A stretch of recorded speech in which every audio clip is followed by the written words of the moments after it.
Already Dinesh Kumar Maurya के लिए जबरदस्त ताली चाहूंगा, क्योंकि अगर वो ना होते तो मुझे इस सिस्टम में आने का मौका नहीं मिलता। और इतना आनंद आ रहा है, इतना आनंद आ रहा है इस बिजनेस को सीखने में, क्या बताएं सर। अभी जब से इसमें ठंड इतनी पड़ रहा है, जहां जा रहा हूं तो लोग कह रहे हैं कि सर बहुत ठंड है, बहुत ठंड है। तो हमने कहा कि ठंड तो गरीबों के लिए होता है सर। जब मैं गरीब था तो मेरे पास साइकिल नहीं था, और मैं आज आरसीएम के माध्यम से 10 लाख के कार से चल रहा हूं सर। तो हमने ये देखा कि सर अगर ठंड पड़ती है तो गरीबों के लिए है, और अमीरों के लिए क्या है सर कि जब कितनों ठंड पड़े, अगर वो कार में है तो उसका हीटर चालू कर दे, गर्मी में ठंडी में हीटर चालू कर दे, गर्मी में क्या करें कि वो उसका एसी चालू कर देते हैं, बरसात में कोई डर नहीं रहता है। तो हमने देखा कि अगर इस धरती पर बना है, तो जब तक मैं गरीब था तो साइकिल भी नहीं था, लेकिन आज आरसीएम की वजह से सर 10 लाख की कार से चलता है। जो कभी सोचा नहीं था वो भी आरसीएम के माध्यम से पूरा हो रहा सर। अगर आरसीएम ना होता तो आज हमारे बीच में जितने लोग बैठे हैं, शायद आप लोगों के बीच में मुझे बैठने का मौका न मिलता सर, क्योंकि कई बार मैं बताया हूँ।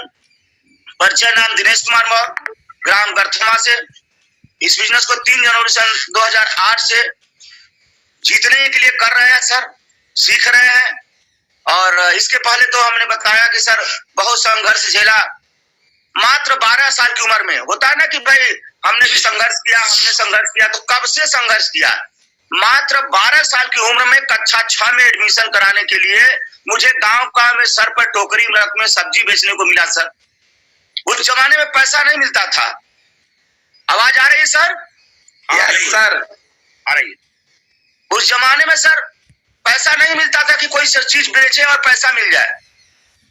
कोई धान लेकर आता था तो उसको 2 पलड़े पर किया जाता था कि उसमें भूसी निकलेगी, 1 पलड़े को रख लेते थे, 1 पलड़े पर फिर बैगन, मूली, पालक, ऐसे करके 12 साल की उम्र में मैंने सब्जी बेचना शुरू किया। और फिर जाकर कक्षा 6 में अपना नाम लिखाया सर। अपने बलबूते में नाम लिखाया, क्योंकि पिताजी नहीं थे, माताजी थी, एक बहन थी, गरीबी बहुत थी सर। तो हमने कहा कि नहीं हम पढ़ेंगे। तो 12 साल की उम्र में ऊपर वाले ने क्या मुझे सद्बुद्धि ज्ञान दिया कि मैं एक कार्य करते हुए अब मेरा रोज का रूटीन बन गया। सुबह उठता था, सब्जी बेचने जाता था, 8-9 बजकर आता था तो फिर स्कूल जाता था। ऐसे करके मैंने 8 पॉइंट पास की। हाई स्कूल एडमिशन कराने के लिए मुझे याद है कि मैं साइंस पढ़ना चाहता था, कुमार मित्तल का, और फिजिक्स केमिस्ट्री क्या क्या होता था वो लेने के लिए मेरे पास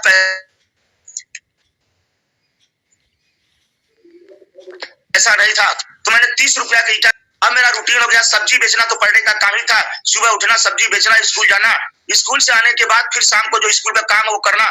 ज्यादा पैसे की जरूरत होना तो प्रिंसिपल साहब से छुट्टी ले लेना, 1 हफ्ता 10 दिन की छुट्टी लेकर ईटा गारा मिट्टी का काम करता था सर। ऐसे करके मैंने इंटर मैथ से पास किया। पढ़ाई करने के बाद, इंटर के बाद हमने सोचा कि अब तो नहीं कर पाएंगे, क्योंकि उसी में शादी बहन की होना था। किसी तरह शादी ब्याह सब कुछ हुआ, और हम लगा कि नहीं अब मैं नहीं कर पाऊंगा। मैं रात भर रोया, मेरे साथी लोग बीए में एडमिशन कराया, क्यों बीएससी कराया, लेकिन मुझे लगा कि नहीं, जिस पढ़ाई के लिए मैंने इतना संघर्ष किया अब हम नहीं पढ़ पाएंगे, अब मैं सरकारी नौकरी नहीं पा पाऊंगा। फिर हमने कहा क्या करें, तो मैंने पान की दुकान भी चलाया सर। जिंदगी में कभी पान खाया नहीं, लेकिन सर पान की दुकान नंबर 1 चलाया सर। ऐसा पहली बार सुन रहे थे कि पान की दुकान चलाए और पान खाए ना सर। रात में शादी होते थे, वो दिन याद है, सुबह उसको गाड़ते थे, उसमें पिपरमिंट, किमाम क्या क्या मिलाते थे, भोला सुरती, रत्ना सुरती, उस समय किमाम, पिपरमिंट क्या क्या चलता था। मैंने फल की भी दुकान जबरदस्त चलाया सर। और मैंने उसी दौरान डोर टू डोर सेलिंग भी किया हूँ सर। घर घर जाकर घंटी बजाकर लोगों को प्रोडक्ट दिखाते थे, लेकिन लोग मानते नहीं थे, कोई भगा देता था कि क्या करता है। ऐसे करके मैंने वो भी काम किया है। विद्यालय में प्रोडक्ट भी सेल किया हूँ। जीवन में जो भी आया संघर्ष करता रहा। मुझे याद है कि खिचड़ी वाले त्योहार के, जैसे जनवरी है, खिचड़ी बीता है, खिचड़ी वाले त्योहार के सारे बच्चे पतंग उड़ाते थे। जब मेरी भी इच्छा होती थी नहीं मैं भी पतंग उड़ाऊं, लेकिन हालात था कि अगर मैं पतंग उड़ाते रहूं तो आज का त्योहार कैसे भी मनेगा। और मुझे याद है कि जैसे लोग भीख मांगते हैं सर, उस जवाब में सोचता हूँ कि नहीं, मैं भी भीख ही मांग रहा था। खिचड़ी वाले त्योहार से पहले 2 दिन पहले जहां जहां जिस घर घर में सब्जी बेचता था, सारे लोग कहते थे बेटा कल जब आइएगा तो एक अलग से कोई लेते आइएगा, झोला लेते आइएगा, क्योंकि उस त्योहार है, कुछ हम तुम्हें दे देंगे।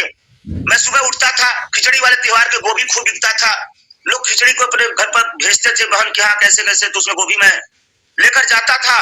तो जिसके घर पहुंचता था बेटा, तो लोग पूछते थे बेटा झोला लाए हो, हमने कहा हाँ, और मैं झोला खोलता था, उसमें कोई ढूंढा देता था, कोई रेवड़ा लाई चूड़ा मैं खोलता था, लोग उसमें डालते थे अपने घरों में से लाकर, और वो लेकर मैं घर आता था तो मेरे परिवार में सब लोग मिलजुल कर वही खाते थे। उसके बाद 2:30-3 बजे पतंग जाकर उड़ाते थे भाई, मात्र 14-15 साल की उम्र में।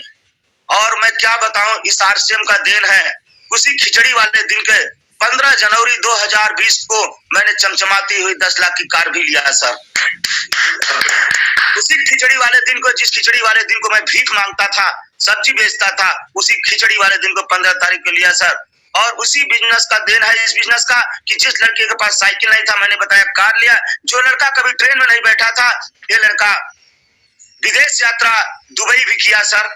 इस आरसीएम के माध्यम से मेरे खानदान परिवार में कोई जहाज छुआ तक नहीं होगा, लेकिन घूमने के लिए, काम करने के लिए तो बहुत लोग विदेश जाते हैं, लेकिन आरसीएम और न्यूट्री चार्ज का देन रहा, मुझे विदेश भी करने का मौका मिला दुबई। इसी आरसीएम का देन है कि मुझे मिस्टर इंडिया भी बनने का मौका मिला सर।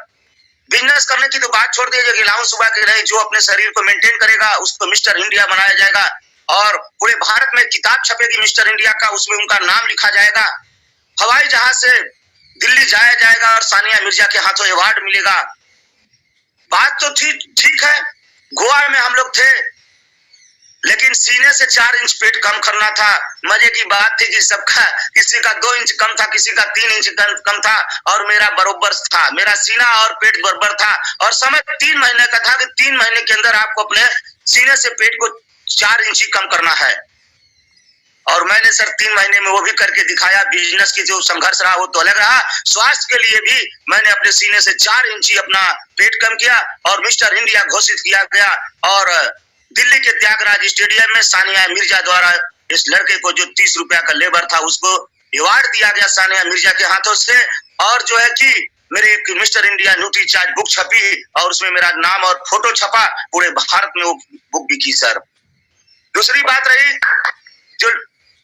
जो लड़का कभी सोचा नहीं था, लोग देखते हैं कहते हैं कि भाई ये देखिए मिस इंडिया है, मिस इंडिया है, लोग देखते हैं फोटो।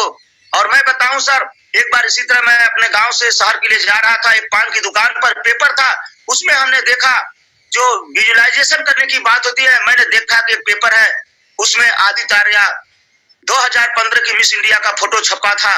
उन्होंने अपना कहानी बताया था कि आज मैं मिस इंडिया बनी हूं तो ऐसे नहीं, बहुत संघर्ष झेली हूं।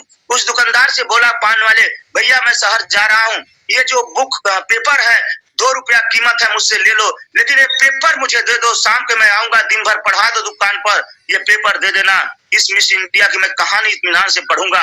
वो पेपर और डेट डाल के उस पर मैं रख लिया।